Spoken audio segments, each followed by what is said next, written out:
मध्यरातमा सिमानाका पिल्लर सारिँदैछन् मध्यरातमा सिमानाका पिल्लर सारिँदैछन् त्यही सीमाको विवादले जनता मारिँदैछन् जनता मारिँदैछन् हिजो पनि रोयौं हामी अझै रुनु पर्छ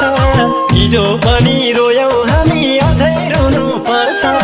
राष्ट्रघाती सन्धिहरू खारेज हुनु पर्छ काला पानी